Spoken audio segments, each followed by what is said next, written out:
안녕하십니까, 김대한입니다. 오늘은 UFC 310의 이 코메인 이벤트였죠.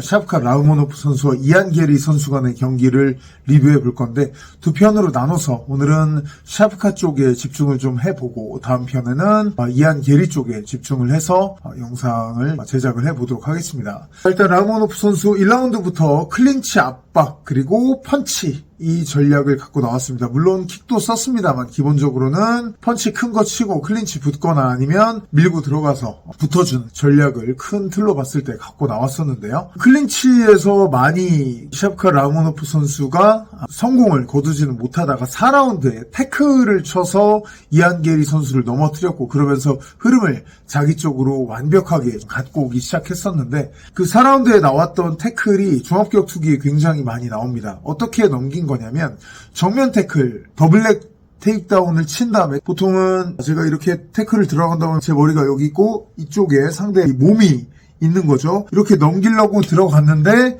상대가 막으니까 반대로 이쪽 방향으로 팔이 올라가면서 상대 머리 쪽 탁 눌러주면서 몸이 빠져주면서 이렇게 넘겨준 거예요. 순수 레슬링에 많이 나온다기보다는 이 기술은 종합격투기에서 상당히 많이 나옵니다. 두 선수 간의 태클을 쳤을 때 거리가 멀기 때문에 레슬링 같은 경우는 아예 잡혔으면 확실히 잡힌 상태가 되거나, 아니면 아예 뭉개지거나 잡고 싱글렉으로 전환을 하거나, 이런 장면들만 많이 나오는데, MMA에서는 W 들어갔는데 거리 자체가 멀어요. 왔다 갔다 하다가 퉁 넘기는 이런 장면들도 꽤 나와요. 굉장히 좋은 기술이라고 할 수 있겠고, 태클을 치는 것 자체가 아주 파워풀하다는 것을 4라운드, 5라운드에서 확인할 수 있었습니다.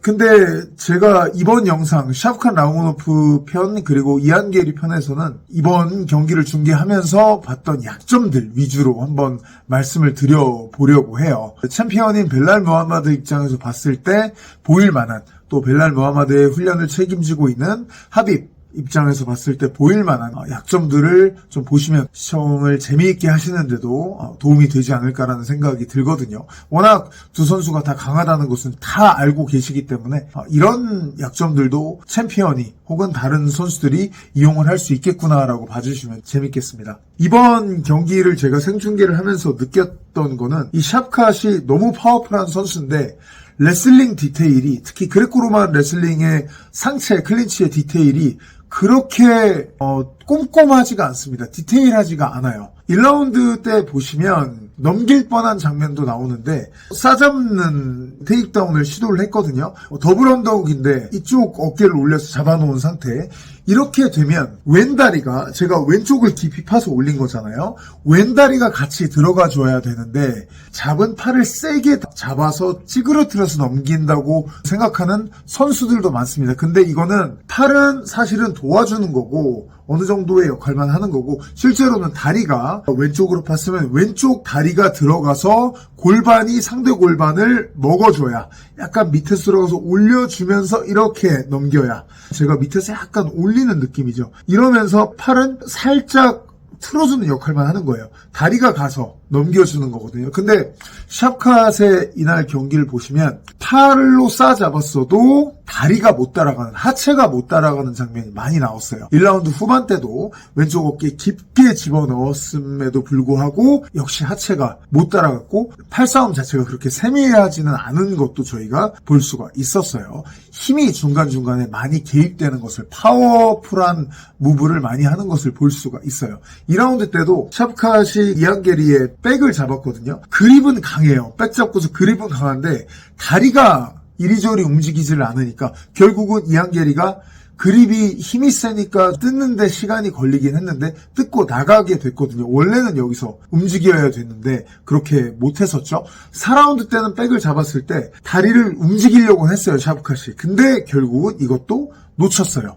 이런 대목에서 알 수 있는 게, UFC는 너무 잘하는 사람들이 많다 보니까 극강으로 가면 이렇게 하면은 좋다라는 예시들이 이미 다 나와 있거든요. 제가 말씀드리는 이런 클린치 영역의 극강의 선수들을 돌이켜보면 과거에 랜디 커투어부터 해서 존 존스도 그랬고, 다니엘 코미어, 그리고 하빕 누르마고메도프도 그렇고, 이런 클린치에서 굉장히 강한 선수들의 계보가 있거든요. 이런 선수들의 모습을 돌이켜보면 아까 말씀드린 하체의 움직임 그리고 손싸움 같은 것들이 훨씬 더 활발하고 또 세밀합니다. 이번 샤프캇의 경기를 보시면 싸잡았을 때 그립이 이렇게 약간 제가 클린치를 했으면 그립이 밑으로 내려가 있는 모습이 많이 나와요. 정석적으로는 제가 싸잡았으면 제 가슴의 명치 위치와 마찬가지로 딱 그립이 잡혀 있어야 상대방 상체 쪽, 가슴 쪽을 확실히 컨트롤해 줄 수가 있습니다. 근데 이 그립이 밑으로 내려가 있고 또 밑으로 내려가 있는 그립을 힘을 줘서 이렇게 돌리려고 하고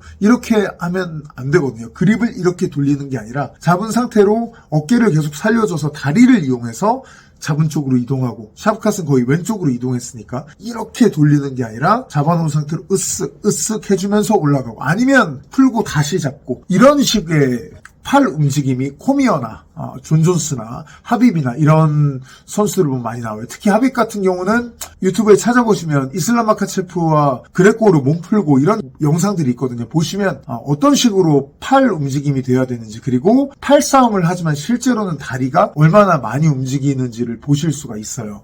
그런 장면들에서 샤프캇은 디테일에서 차이가 좀 났고 또 중간에 경기를 다시 보시면 언더훅 같은 거 팔 때 팔이 몸이 붙은 상태에서 이렇게 파서 잡아놓는 게 아니라 팔이 이렇게 고립되는 장면들이 나옵니다. 이렇게 고립되면 언더훅을 파는데 몸이 붙은 상태가 되기 전에 팔이 먼저 마중 나가서 파게 되면 존 존스의 특기인 그 숄더락 이런 거에 걸릴 확률이 굉장히 높아지거든요. 근데 힘이 세니까 워낙 완력이 좋고 팔이 고립되었든 뭐든 간에 일단 밀어붙이니까 그런 카운터를 하기가 힘든 거예요.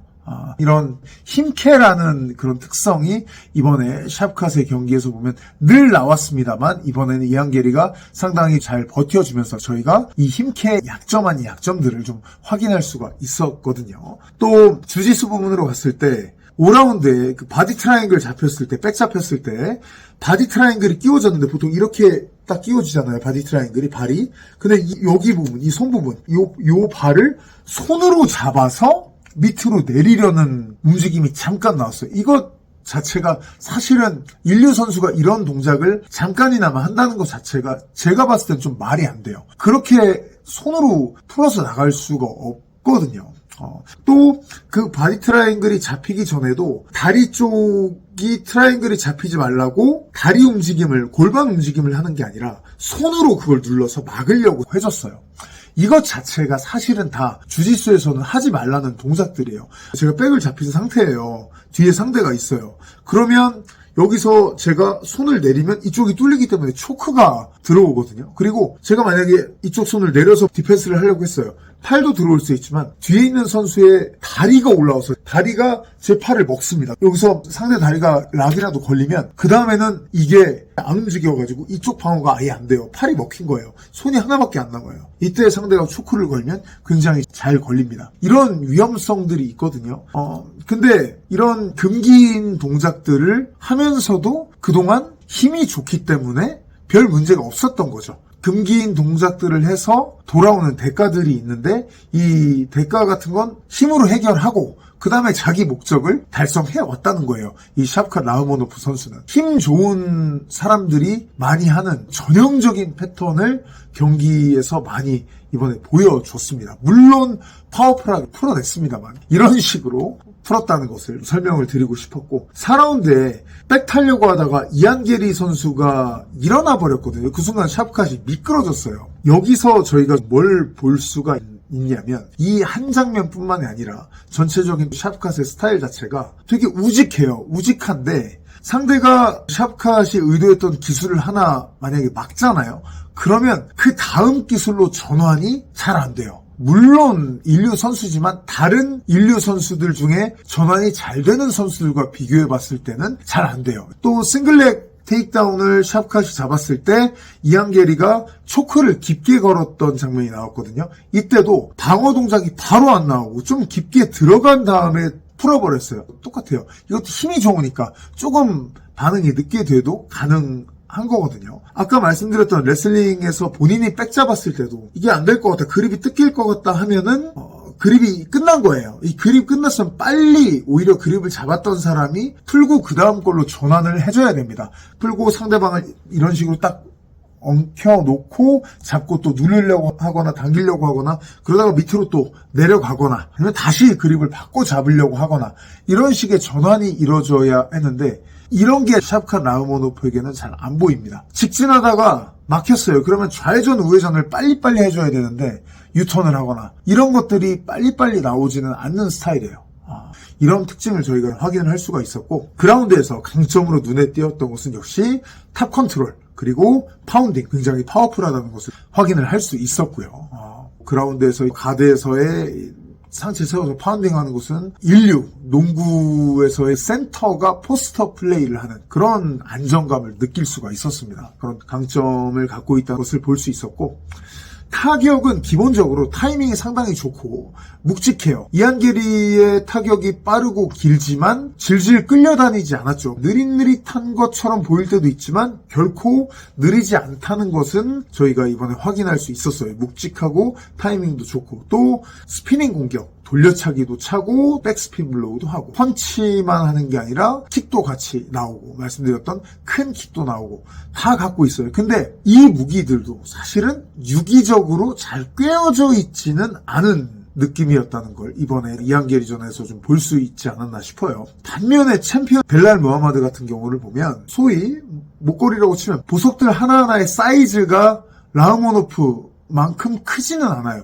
근데 그 보석들이 되게 잘 꿰어져 있어요. 벨랄 무하마드는 게임 자체가 굉장히 타이트하다는 거예요. 근데 라흐모노프는 그 보석 하나하나가 굉장히 큰데 이게 잘 엮여 있지가 않아요. 엮인 게 좀 약해요. UFC의 위대한 챔피언들을 보면 한 영역에서 너무 강한 달인들이 눈에 띄죠. 그래플링 쪽에 하빕 누르마고메도프가 있었고, 타격에서는 최근에 알렉스 페레이라, 토프리아 이런 대가들을 저희가 플레이를 즐기면서 UFC를 볼 수가 있는데, 샵캇의 이번 경기를 보면 한 파트가 굉장히 강한 극강의 느낌이 아니라는 것을 볼 수가 있었는데, 그러면 전체적으로 조율이 잘 된 웰라운디드 스타일로 가야 된다는 거거든요. 그러면 어떤 예가 있죠? UFC는 또 있죠. 지금은 좀 하락세입니다만 알렉산더 볼카노프스키 같은 스타일이어야 한다는 거예요. 어쩔 때는 타격하다가 어쩔 때는 그라운드 하다가, 그라운드로 데려가기 전에 더티복싱으로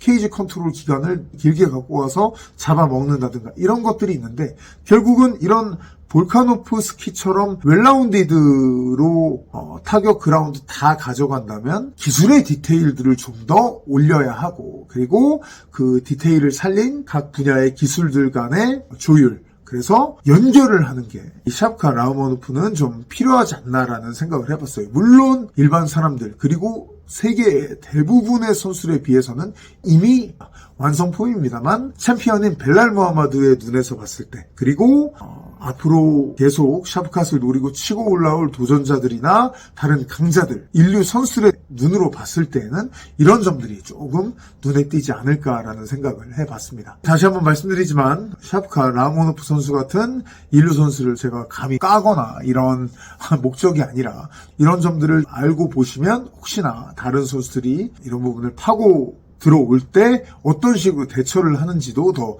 재미있게 보실 수 있고 시청에 도움이 되실 수 있기 때문에 제가 말씀드린 거라는 점 다시 한번 생각해 주시면 감사드리겠습니다. 제가 지금 영상을 촬영하고 있는 지금이 크리스마스 이브 날입니다. 아마 제가 자막 작업하고 그러면 내일 크리스마스 날 업로드가 될 것 같은데, 저는 크리스마스 당일도 오픈매트 체육관을 오픈해서 남자들끼리 위통 벗고 노기 그래플링으로 땀을 흘리지 않을까, 종합격투기 스파링하고 노기하고 그렇지 않을까 생각을 합니다. 사실 이런 인생을 오래 살아와서 별 상관이 없긴 한데, 크리스마스 날 노기 그래플링은 조금 현타가 올 때가 있더라고요. 네. 아무쪼록 따뜻한 성탄절 다들 보내시기를 바라겠고요. 저처럼 체육관에서 결국 운동하시게 되는 분들이 계시다면 항상 부상 조심하시기를. 성탄절날 부상당하는 것만큼 참 슬픈 것도 없지 않겠습니까? 그런 것도 주의하셔서 즐거운 성탄절 보내시길 바랍니다. 감사합니다.